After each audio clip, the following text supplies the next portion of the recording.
Então, pessoal, síndromes medulares também é um negócio bem tranquilo, importante de entender, mas é tranquilo. A gente tem que saber a regra, tá? Então, assim, primeira coisa, síndromes medulares, elas são lesões específicas, tá?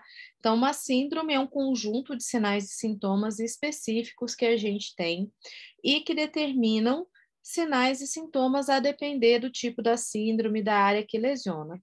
Então, a gente tem essas síndromes bem descritas em dois locais que são pontos, são referências para a gente estudar, que é o próprio artigo da ASIA, tá?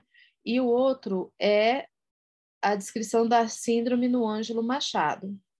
E aí eu mandei como material complementar para vocês o texto que tem lá tanto as definições da EISA quanto do Ângelo Machado. Recomendação: que de hoje até o dia da prova, vocês leiam, releiam, leiam, releiam a quantidade de vezes que vocês acharem necessárias para afirmar esse conhecimento, tá? Porque é certo que vai cair questões de síndromes medulares. Pode cair uma, duas, três, a gente não sabe, mas que vai cair, vai. Isso daí é certeza. Então, da maneira mais simples possível, tá? A gente tem algumas síndromes, elas estão de maneira resumidas aqui, e é isso que é o foco aqui para gente. Então, vamos lá, gente. A síndrome de Braun-Sequard ou Braun-Sequard ou de hemissecção medular é a mais importante que a gente tem no que diz respeito à probabilidade de cair, tá? O que acontece nessa síndrome, gente? A gente tem a lesão de metade da medula. Então, eu pego aqui, por exemplo, eu faço o desenho da medula, certo? E daí eu vou passar um tracinho e eu vou ter lesão aqui em cima.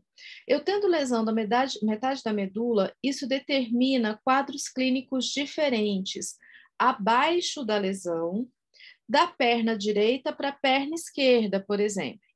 Então, eu vou desenhar aqui o pezinho do mesmo lado da lesão e um pezinho do outro lado da lesão, só para a gente representar, tá?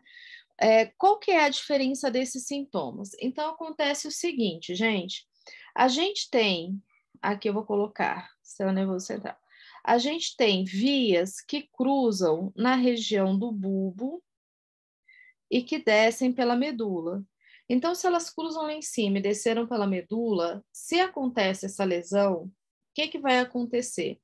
Nessa metade que aconteceu essa lesão, interrompe a transmissão dessas vias, interrompe essa comunicação. Que vias que são essas, gente? Então, as vias aqui são o trato córtico-espinhal e também o fascículo grácil e fascículo cuneiforme. Então, por isso que do mesmo lado da lesão, tá vendo essa perninha aqui, ó, do mesmo lado da lesão, homolateral, ipsilateral à lesão, o paciente tem sinais da lesão, do trato córtico-espinhal, que vai ser a paralisia espástica e sinais da lesão do fascículo grácil cuneiforme, que vai ser a perda da sensibilidade profunda, especialmente a perda proprioceptiva, né, que é aquela da cinética postural, que é saber da localização do corpo no espaço. A sensibilidade profunda, na verdade, nós temos quatro, né? Não sei se vocês lembram. É a propriocepção consciente, né, que é essa cinético postural, a vibração, a estereognosia e o tato epicrítico. Então, do mesmo lado da lesão, perde essas informações. Do outro lado, o que acontece? Então, a via que sai daqui da perna, ela entra aqui na medula e ela vai cruzar aqui na medula para depois subir, né?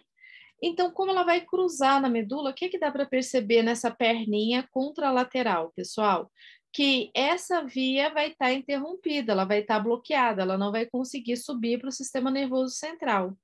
Essa via, gente, é o trato espino-talâmico lateral, o mais característico. Então, na perna contralateral do outro lado da lesão, o paciente vai ter anestesia termoalgésica, ou seja, ligado ao trato espinotalâmico lateral. Ele tem perda da sensibilidade térmica e da sensibilidade à dor. Então, basicamente é isso, pessoal. Se não der para entender, decora, tá? Então, preferencialmente entenda. E esse é o desenho. Se não der para entender, tem que decorar que do mesmo lado da lesão acontece esses sintomas, do outro lado da lesão acontece outros sintomas. E basicamente é isso, a gente resume Brau-Sequard. A síndrome centromedular é uma outra síndrome importante, ela também aparece como seringomielia, dependendo da referência, e basicamente o que acontece é a dilatação do canal do epêndima. Então, vamos lá, eu vou desenhar uma medulinha aqui, certo? E aí, pessoal, o canal do epêndima é esse pontinho central que a gente tem na medula. O que que acontece aqui? Então, a gente tem um trato que quando ele passa, ele cruza bem aqui na frente, perto do canal do epêndima. Esse trato aqui, gente, é o trato espinotalâmico lateral. Então, agora vocês já sabem, né? Se o canal do epêndima dilatar, o que que vai acontecer? A primeira perda que o paciente tem, vamos supor que é uma dilatação pequena, é a lesão no trato espinotalâmico lateral. E com isso o paciente tem anestesia termoalgésica, ele perde a sensação de temperatura e de dor. Detalhes, gente, a síndrome centromedular, se a gente falar no adulto, no trauma, ela acontece mais, a principal causa é o trauma em chicote. Então, um acidente automobilístico que tem trauma em chicote e por conta desse mecanismo de trauma acaba gerando processo inflamatório e esse inchaço, vamos dizer assim, nessa dilatação do canal do epêndima. Então, por isso que normalmente acomete mais a coluna cervical, dá sintomas apenas de perda de sensibilidade térmica e álgica no membro superior, nos dermátomos correspondentes. Então, vamos supor que a gente teve, né, a dilatação do canal do epêndima no segmento C5 e C6 da medula. Então, a pessoa vai perder sensibilidade térmica e dolorosa nos dermátomos aqui, né, que vai para o braço, de C5 e C6. Não tem perda motora, não tem outras perdas, só sensibilidade térmica e dolorosa. Então, essa é a causa mais comum no adulto, a causa traumática. Outra causa que pode ser a doença mesmo, né, seringomielia, que daí não ligada ao trauma em chicote, muitas vezes está ligada à malformação de Arnold-Chiari, que é algo que acontece com mais frequência na criança com mielomeningocele, que a gente vai ver melhor, né, na pediatria. Mas aqui a gente guarda, então, a síndrome centromedular. Síndrome do cone medular e da caldequina. Então, o que que pega aqui nessa síndrome, né? Nessas, a gente tem a pontinha, segmento S2, S4, que é a região do cone, e a gente tem a caldequina. Tanto a região do cone quanto a caldequina, elas estão muito ligadas ao controle vesical e intestinal. Então, é por isso que na lesão, né, do cone, por exemplo, região S2, S4, a principal característica é a bexiga neurogênica do tipo flácida. Por quê? Porque interrompe, né, lesiona essa região que é o centro do controle vesical e intestinal. O paciente vai ter incontinência urinária e fecal e normalmente ele tem também anestesia em cela. Então, imagina como se você sentasse num cavalo, né?